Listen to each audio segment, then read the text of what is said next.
नमस्कार, आप सभी का मेरे YouTube चैनल पर हार्दिक स्वागत है। आज के इस वीडियो में हम सुनेंगे माता संतोषी की व्रत कथा। तो आइए चलिए रसपान करते हैं माँ संतोषी के कथा की। पौराणिक कथा के अनुसार एक बुढ़िया थी, उसका एक पुत्र था। बुढ़िया पुत्र के विवाह के बाद बहू से घर के सारा काम करवाती थी, परंतु उसे ठीक से खाना नहीं देती थी। यह सब लड़का देखता पर माँ से कुछ भी नहीं कह पाता। बहू दिन भर काम में लगी रहती थी, उबले थापती, रोटी रसोई करती, बर्तन साफ करती, कपड़े धोती और इसी में उसका सारा समय बीत जाता। काफ़ी सोच विचार एक दिन लड़का माँ से बोला, माँ मैं परदेश जा रहा हूँ। माँ को बेटे की बात पसंद आ गई तथा उसे जाने की आज्ञा दे दी। इसके बाद वह अपनी पत्नी के पास जाकर बोला, मैं परदेश जा रहा हूँ, अपनी कुछ निशानी दे दो। बहू बोली, मेरे पास तो निशानी देने योग्य कुछ भी नहीं है। यह कहकर वह पति के चरणों में गिरकर रोने लगी। इससे पति के जूते पर गोबर से सने हाथ के छाप बन गई। पुत्र के जाने के बाद सास के अत्याचार बढ़ गए। एक दिन बहू दुखी हो मंदिर गई। वहाँ उसने देखा कि बहुत स्त्रियां पूजा कर रही थी। उसने स्त्रियों से व्रत के बारे में जानकारी ली तो वह बोली कि हम संतोषी माता का व्रत कर रहे हैं, इससे सभी प्रकार के कष्ट का नाश हो जाता है। स्त्रियों ने बताया शुक्रवार को नहा धोकर एक लोटे में शुद्ध जल ले गुड़ चने का प्रसाद लेना तथा सच्चे मन से माँ का पूजन करना चाहिए। उस दिन खटाई भूल कर भी मत खाना और ना ही किसी को देना। एक वक्त भोजन करना। व्रत विधि सुनकर अब वह प्रति शुक्रवार को संयम से व्रत करने लगी। माता की कृपा से कुछ दिनों के बाद पति का पत्र आया। कुछ दिनों बाद पैसे भी आ गया। उसने प्रसन्न मन से फिर व्रत किया तथा मंदिर में जा अन्य स्त्रियों से बोली, संतोषी माँ की कृपा से हमें पति का पत्र तथा रुपया आया है। अन्य सभी स्त्रियां भी श्रद्धा से व्रत करने लगी।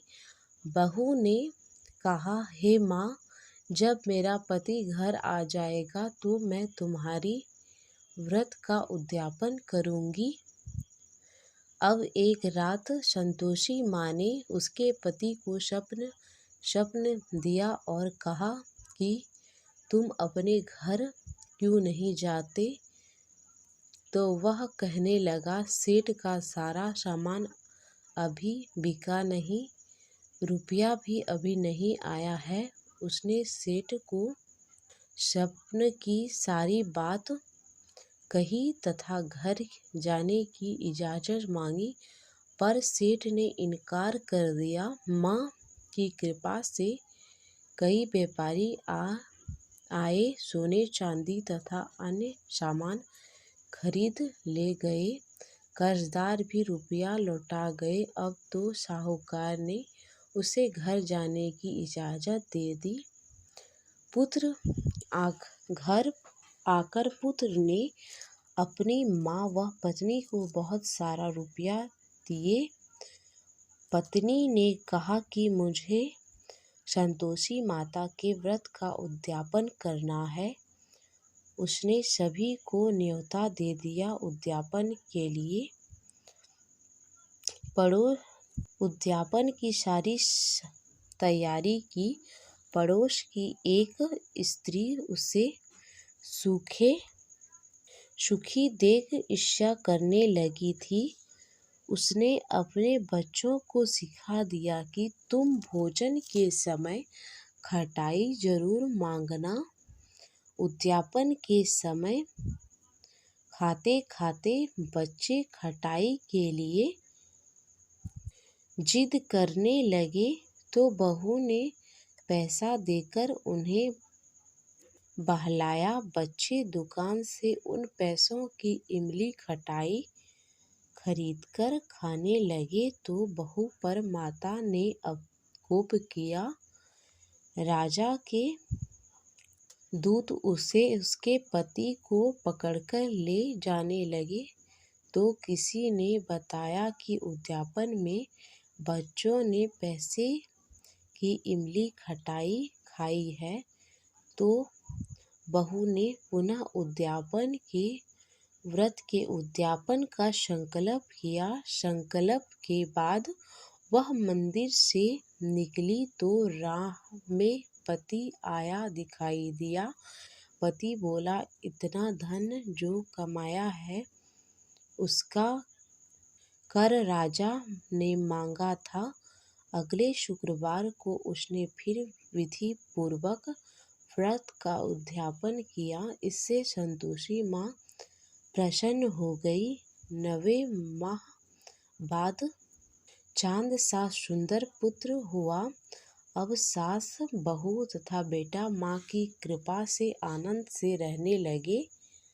इस प्रकार